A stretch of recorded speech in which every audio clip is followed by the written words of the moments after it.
What's up everyone, Sean here, and today I got these two controllers from the PS3 and the PS4 right here, and I just want to do like a comparison, just for fun, and tell you guys how these two controllers feel in comparison.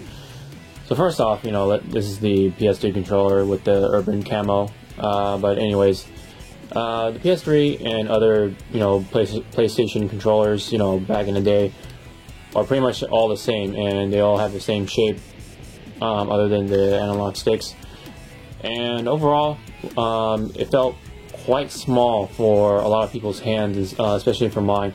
And I was able to tolerate enough to play my games such as Call of Duty and all that stuff. And overall, it was a decent controller. It didn't it didn't break down so badly or anything like that. It just felt uncomfortable. Especially when you play it for a long time. I particularly get cramp on this side of my hand, or at least this discomfort, and yeah, this controller felt small overall, and the triggers and the joystick felt a little flimsy for me anyway, and yeah, that's the PS3. So the PS4 made some quite a bit of changes. First off, you notice that the sticks are kind of differently shaped. You can see like the grooves right here. They actually really help with their thumbs, and the buttons, they're slightly closer to each other. You might not be able to tell here, but when you take a look at them closely, you'll be able to tell that they're slightly closer, and they feel slightly different, and they actually feel better that way. And the D-pad, of course, feels good and robust, and the shoulder buttons feel pretty good too. You notice that these shoulder buttons protrude out a little more. This one doesn't.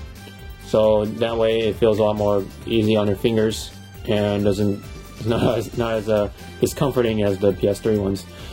And also, the trigger buttons are curved outward, like that, so slightly, but that makes all the difference. So you actually feel really good pushing them, and they feel great when you push them too.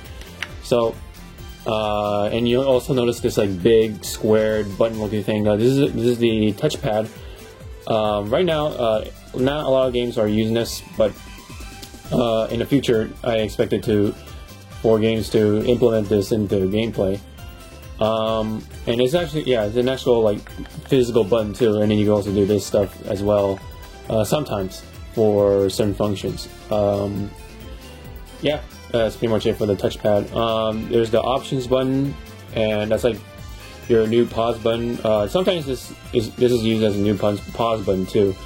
There's also the share button that lets you record video or capture video, and also take screenshots as well, depending on how you hold it, whether you hold it down for more than 2 seconds or something like that.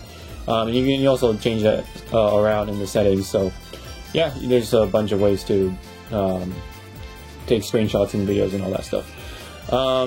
And this is a light sensor for the PlayStation camera. There's not much real use to it yet as well. And I expect that future games will somehow use this.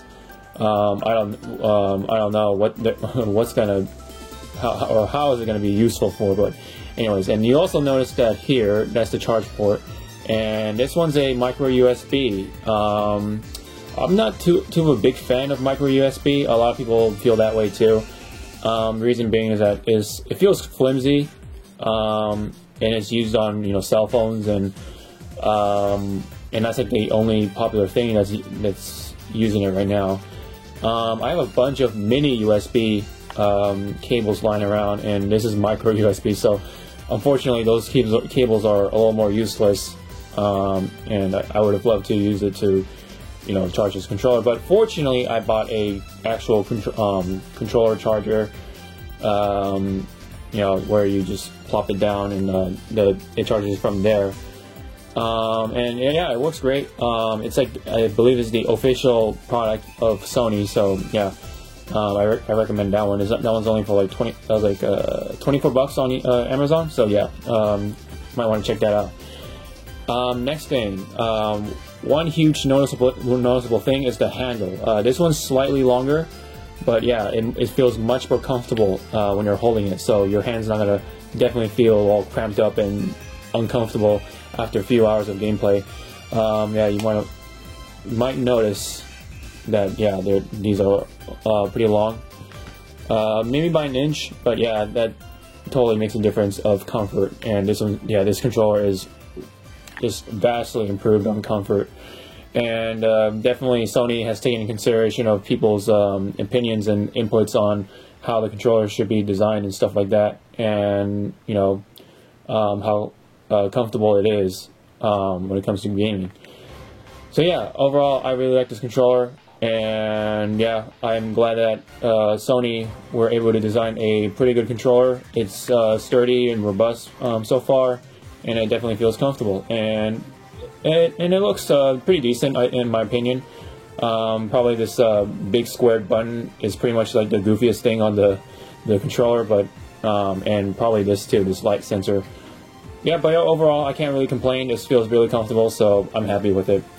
Before I end this video, I would like to tell you guys one little thing about the PS4 and the PS3 controllers. And here it is. What these are called KontrolFreeks, and they're little extenders on for your analog sticks. And these are actually for the PS3.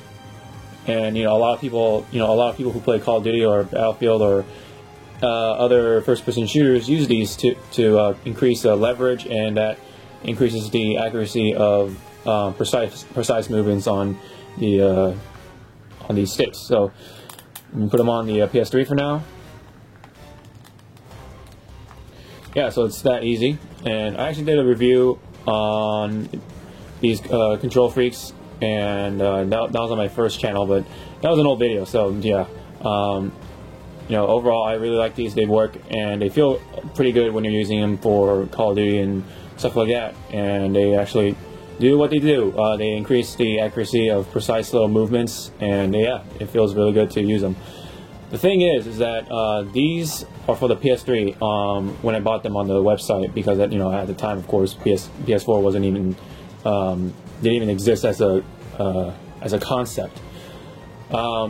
These are marketed for the PS3, but I'm going to take them off, and I'm about to put them on the PS4.